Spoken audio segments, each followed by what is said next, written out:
जनूबी अफ्रीका में मुसाफिर बस खाई में जा गिरी। हादसे में 45 अफराद हलाक जबकि एक बच्ची शदीद जख्मी हुई। बैनुल अक़वामी खबर रसां इदारे के मुताबिक ये वाक़या जनूबी अफ्रीका के पहाड़ी इलाके में पेश आया।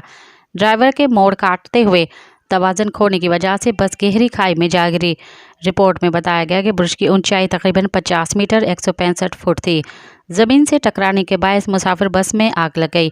इमदादी कार्रवाइयाँ भी ताख़ीर से अमल में लाई गई। इस हवाले से जनूबी अफ्रीका के वज़ीर ट्रांसपोर्ट ने वाक़े की मुकम्मल तहक़ीक़ात का हुक्म दे दिया है। बस हादसे के नतीजे में 45 मुसाफिर हलाक हो गए जबकि वाहिद 8 साला बच्ची को मौजज़ाती तौर पर ज़िंदा बचा लिया गया। बच्ची को शदीद ज़ख्मी हालत में अस्पताल लाया गया। मज़ीद ख़बरनि ऐं तफ़सीलात लाइ विज़िट कयो असांजी वेबसाइट www.awamiNewsHD.com ऐं ॾिसंदा रहो अवामी न्यूज़ HD।